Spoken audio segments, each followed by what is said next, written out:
नमस्कार, अन्नपूर्णा रेसिपी या चॅनलमध्ये आपले मनपूर्वक स्वागत। आज आपण करणार आहोत शिमला मिरचीची भाजी।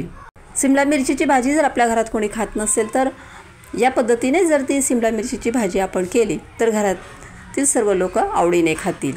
तर आपण आता रेसिपी करायला सुरुवात करूया। सुरुवातीला मी इथे शिमला मिरची घेतली आहे, त्यास आपल्याला 2 पाण्याने स्वच्छ धुवून टाकायचे आहे। दोनदा पाणी घेऊन आपण त्या धुवून टाकूया।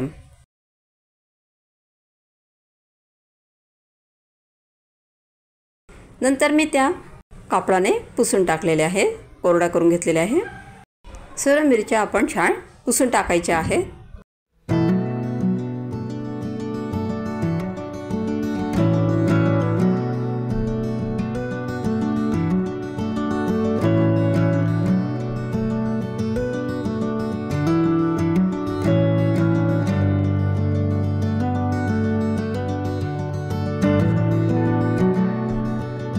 आणि त्यानंतर आपण त्याचे बारीक बारीक काप करून घेऊ। त्यातील ज्या बिया असतात आतमध्ये त्या मी सर्व काढून घेतलेल्या आहेत। त्या बिया काढून घेतल्यानंतर मी त्याचे बारीक बारीक काप करून घेत आहे।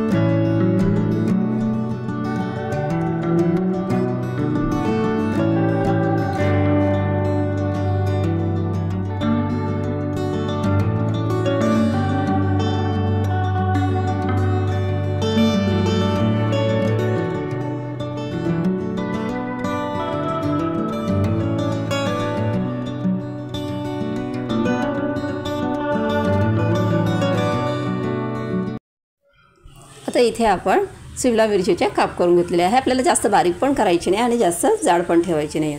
त्यानंतर मी इथे कांदा कापून घेत आहे। एक कांदा मी त्यासाठी कापला आहे मीडियम साईजचा। कांद्याचे पण आपण बारीक बारीक काप करून घेणार आहोत।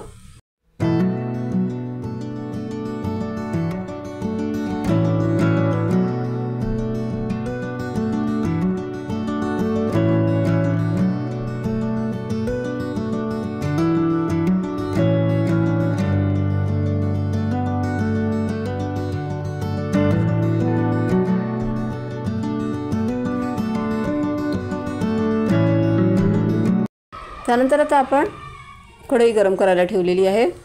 त्यात आपण तेल टाकून घेणार आहोत। तेल गरम झाल्यानंतर आपल्याला त्यामध्ये मोहरी टाकायची आहे। मोहरी छान तळतळू द्यायची आहे। मोहरी तळतळल्यानंतर त्यात आपण जिरे टाकणार आहोत।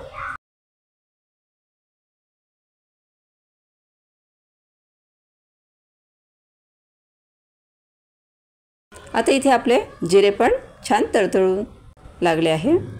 त्यानंतर लसणाचे बारीक काप मी केलेले आहे ते टाकायचे आपल्याला। थोडे लसणाचे काप पण छान ब्राऊन कलरचे झाल्यानंतर आपल्याला त्यामध्ये कांदा टाकायचा आहे।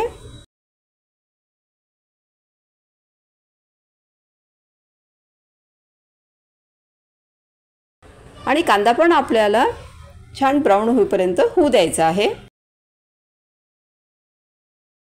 आता इथे तुम्ही बघू शकता की कांदा आपला छान ब्राऊन कलरचा झालेला आहे। त्यानंतर मी त्यामध्ये हळद टाकलेली आहे, 1.5 चमचा धना पावडर टाकलेली आहे आणि तिखट टाकलेले आहे। शिमला मिरचीची भाजी जरी करत असलो तर शिमला मिरची ही तिखट नसते, तर आपल्याला त्यासाठी तिखट टाकावं लागणार आहे। तर मी इथे 1 चमचा तिखट टाकलेले आहे आणि हे सर्व मिश्रण मिक्स झाल्यानंतर मी त्यात शिमला मिरची टाकलेली आहे। आणि शिमला मिरच आपल्याला छान मिक्स करून घ्यायची आहे त्यामध्ये। त्यानंतर चवीनुसार आपण मीठ टाकून घेऊ आणि हे सर्व मिश्रण आपल्याला मिक्स झाल्यानंतर त्यामध्ये मी 2 चमचे जे आहे आपले पोह्यांचे जे चमचे असतात ते 2 चमचे भरून चणा डाळीचे पीठ टाकलेले आहे आणि हे मिश्रण आपल्याला छान मिक्स करून घ्यायचे आहे।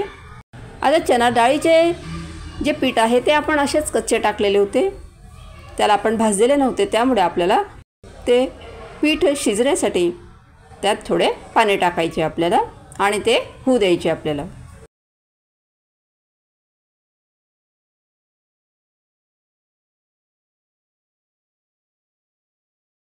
त्यावर आपण थोडा वेळ झाकण ठेवणार आहोत आणि गॅसची फ्लेम स्लो करायची आहे आणि होऊ द्यायची आपल्याला.